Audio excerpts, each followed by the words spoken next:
మిర్యాలగూడలో గత 5 సంవత్సరాల క్రితం జరిగిన ప్రణయ్ ఒక పెళ్లి, ముఖ్యంగా అతను బడుగు బలైన వర్గాల నాయకుడు అయినటువంటి వాళ్ళ కమ్యూనిటీ ఎస్సీ కమ్యూనిటీ. కానీ మారుతిరావు కుమార్తె అమృత వర్షిని స్కూల్లో చదువుతున్నప్పుడు ప్రేమైంది, పెళ్లి కూడా చేసుకున్నారు. అది భరించలేక వాళ్ళ నాన్న మారుతిరావు పగబట్టుకొని ఆయన కొడుకు ఇద్దరు కలిసి పన్నాగం చేసి ఆ అబ్బాయిని చంపడం జరిగింది. అది పెద్ద సీరియల్గా మీడియాలో వచ్చింది, పేపర్ అదేవిధంగా టీవీలలో కూడా వచ్చింది. రంగనాథ్ ఇవాళ హైడా ఏదైతే చైర్మన్ కమిషనర్ ఉన్నాడో ఆ రోజులలో ఆయన ఎస్పీగా పనిచేశాడు. దీన్ని చాకచక్యంగా ఎట్టి పరిస్థితులలో ఈ కేసు ఛేదించిండు. దానికి ఇవాళ మిర్యాలగూడ కోర్టు కూడా శిక్ష ఇచ్చింది. ప్రణయ్ అంతకుడికి మరణ శిక్ష, నరికి చంపిన సుభాష్ శర్మకు ఉరి తీయాలని. అదేవిధంగా వారితో పాటు మిగతా వాళ్ళ మీద కూడా యావజ్జీవన శిక్ష ఇచ్చారు, వారికి పెనాల్టీ కూడా వేశారు. నా ఉద్దేశంలో పోలీసు వాళ్ళు ఎంతో కష్టపడి కేసును సాధించిన తర్వాత దానికి ఇమ్మీడియట్గా శిక్ష విధిస్తే వచ్చేవారికి భయం ఉంటుంది. అరే మనం ఈ విధంగా చేస్తే మనకు కూడా మరణ శిక్ష పడుతుంది, మనం కూడా చనిపోతాం, మన మీద కూడా లైఫ్ కేసు పడుతుందనే ఆలోచన మరి కలుగుతుంది. కానీ అదే లాంటి కేసు ఇంకొకటి హాజీపూర్లో శ్రీనివాసరెడ్డి అనే ఒక వ్యక్తి ఆ హాజీపూర్లో అక్కడి నుంచి గాజుల రామారావు పోవాలంటే స్కూల్కు 4 కిలోమీటర్లు ఉంటుంది. అమ్మాయిలు 3, అందులో బీసీ వర్గం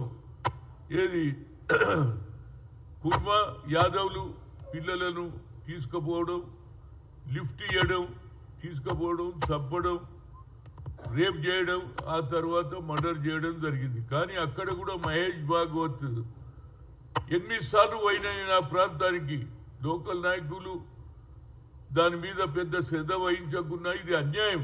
బడుగు బలైన వర్గాలను ఏ విధంగా చంపుతాడు వీడు, ఏ విధంగా అది కూడా బిలో 12 years పిల్లలను 8వ తరగతి 7వ తరగతి పిల్లలను చంపిండ్రు. మొత్తం మీద మహేష్ భాగవత్ రాత్రనక పగలనక స్కూటర్ మీద తీసుకుపోయింది తెలియదు, ఎవడు చూసింది తెలియదు, కానీ ఛేదించిండు. అక్కడ కూడా శిక్ష పడ్డది. ఎన్నడు February 5th, 2020 ఇప్పటి వరకు న్యాయం లేదండి. దీనికట హైకోర్టు అప్రూవల్ ఇవ్వాలనంట. నేను దీని మీద రాసిన జస్టిస్ ఎన్వి రమణ గారికి కూడా రాసిన, చీఫ్ జస్టిస్ కు ఎన్నడు రాసిన 16/8/2021 రాసిన. ఆ తర్వాత కూడా ఏం జరగకుంటే ఆఖరికి ఇక్కడ మన రాష్ట్రంలో ఉన్న అలోక్ ఆరాధ్యాజీ అని చీఫ్ జస్టిస్ హైకోర్టు కూడా రాసిన 2025 ఒకటి. ఇంతవరకు అంటే ఆల్మోస్ట్ వాళ్ళు ఇన్ని సంవత్సరాలైనా మీరు శిక్ష ఇవ్వకపోతే మరి జ్యుడిషియరీ ఎందుకున్నదని నాకు బాధ అవుతుంది. బాబాసాహెబ్ అంబేద్కర్ రాసిన రాజ్యాంగాన్ని న్యాయం చేస్తలేరు అనేది నా ఉద్దేశం. ఒక్కొక్కడు ఏండ్ల తరబడి కోట్ల చుట్టూ తిరుగుతాడు న్యాయం చేయమని, తేదీలు ఇస్తా ఉంటారు. ఒక సినిమా చూసిన తారీఖ్ పే తారీఖ్ అనే సినిమా చూసిన తారీఖులే ఇవ్వడం తప్పితే, అది కూడా 2019లో బాబాసాహెబ్ అంబేద్కర్ విగ్రహాన్ని కూలగొడితే నేను అక్కడ పోయి దాన్ని కొత్త విగ్రహం తీసుకొస్తే కూడా దాన్ని కూడా ఎత్తుకపోయి పెట్టారు. ఇప్పటికి కూడా నేను పోలీసు కోర్టుల చుట్టూ తిరుగుతున్నా. నా ఉద్దేశంలో ముఖ్యమంత్రి గారు దీని మీద శ్రద్ధ వహించాలి. లేకపోతే పోలీసు వ్యవస్థ నిర్వీర్యమైపోతుంది. వాళ్ళు ఎందుకు కష్టపడాలండి?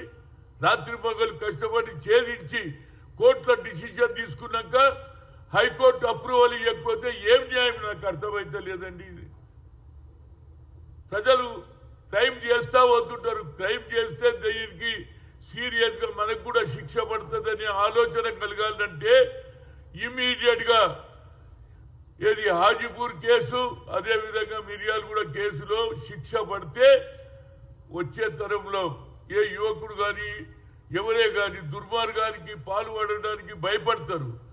ఏం జరుగుతలేదండి నాకు అర్థం కాదు. జ్యుడిషియరీ ఎందుకు కొందరైతే భూముల గురించి భూములు అమ్మేసుకుంటున్నారు, సొమ్ములు అమ్మేసుకుంటున్నారు, కోర్టుల తీర్పు వస్తలేదు. నేను అనుకుంటుంది ఫాస్ట్ ట్రాక్ కేసు జరగాలి, ఇమీడియట్ గా యాక్షన్ జరగాలి అనేది నా ఉద్దేశం. ముఖ్యమంత్రి గారు అన్ని చేస్తున్నారు, దీని మీద కూడా మీరు శ్రద్ధ తీసుకోవాలి. లేకుంటే పోలీస్ వ్యవస్థ నిర్వీర్యం. నేను అడిగిన మహేష్ భాగవత్ మై క్యా కరూ సాబ్ మైతో నల్గొండ కోర్టు మీద ఏది నేను శిక్ష ఛేదించినా ఒప్పుకున్నాడు, శిక్ష కూడా పడ్డా 5 ఏళ్ళు అవుతుందండి. ఇక ఇది నిన్న మిర్యాలగూడలో జరిగినది ఏది ముఖ్యంగా ప్రణయ్ కేసులో శిక్ష పడ్డది, ఉరి పడ్డది, లైఫ్ ఇంప్రెస్ పడ్డది. ఇవన్నీ కూడా మరి జ్యుడిషియరీ ఎందుకు నామమాత్రం అవుతుందో నాకైతే అర్థమైతే లేదు. బాబాసాహెబ్ అంబేద్కర్ దీనికే రాయలేదు కదా రాజ్యాంగం, అందరికీ సమానంగా. ఇంకా కుల వ్యవస్థ ఇంకా నడుస్తూనే ఉన్నది. నాకు అది బాధ. దేశ స్వాతంత్రం వచ్చి 76 ఏళ్ళైనా తన బిడ్డ హరిజనులు చేసుకున్నదని చంపడం ఎంత అన్యాయమో చెప్పండి. ఇప్పుడు ఆ అమ్మాయికి ఒక కొడుకు ఏదో ఉన్నాడు. ఏదైనా దీని మీద సీరియస్ గా నేను మీడియా మిత్రులకు కూడా చేతులు వచ్చి దండం పెడుతున్నా. దీని మీద మీరు సీరియస్ గా రాయకపోతే, దీని మీద సీరియస్ గా తీసుకోకపోతే ఈ జ్యుడిషియరీ ఇట్లనే నడుస్తుంటది. పోలీసు వాళ్ళు ఛేదిస్తారు, కేసు కోర్టులో పెడతారు, ఏళ్ల తరబడి కష్టపడి డిసిషన్ వచ్చినాక హైకోర్టు ఎందుకు అప్రూవల్ ఇస్తలేదని నా కోరిక. దీని మీద తప్పనిసరిగా, ఎందుకంటే హాజీపూర్ లో ఇప్పటి కూడా భయపడుతున్నారు ఆ శ్రీనివాస్ రెడ్డి మళ్ళీ ఎప్పుడు కొడతాడని. వాళ్ళు ఒకరు కుర్మోళ్ళు, ఒకరు యాదవ్లు, వాళ్ళ పిల్లలు చిన్న చిన్న 12 ఏళ్ల పిల్లలు, వాళ్ళకు ఏది తీసుకుపోయి లిఫ్ట్ ఇస్తాని ఏది రేప్ చేసి మర్డర్ చేసిన కేసుకు ఇప్పటి వరకు జరుగుతలేదంటే మరి చీఫ్ జస్టిస్ కు రాసిన రమణ గారికి ఏమి లేదు. రాష్ట్రంలో ఉన్నటువంటి హైకోర్టు చీఫ్ జస్టిస్ కూడా రాసిన ఈ 2 కాయిదాలు చూడండి. ఇప్పటి వరకు న్యాయం జరగకపోతే ఎప్పుడు జరుగుతుంది? దీని మీద తప్పనిసరిగా, ఎందుకంటే క్రైమ్ చేసేటప్పుడు వాడు భయం స్టార్ట్ కావాలి. అరే నేను చేస్తే నాకు కూడా నా ప్రాణం కూడా పోతుంది, నా తల్లిదండ్రులకు అన్యాయం జరుగుతుందని ఆలోచన కలుగుతుందని చెప్తున్నా. దీని మీద క్రైమ్ అందరూ చూయిస్తూనే ఉన్నారు. క్రైమ్ ఎక్కడ జరుగుతుంటే అవి టీవీలలో చూయిస్తున్నారు. దాంతో ఇంకా ఎక్కువ క్రైమ్ జరుగుతున్నది. నేను మీడియా మిత్రులకు కూడా ఈ క్రైమ్ ను తక్కువ చూపించండి.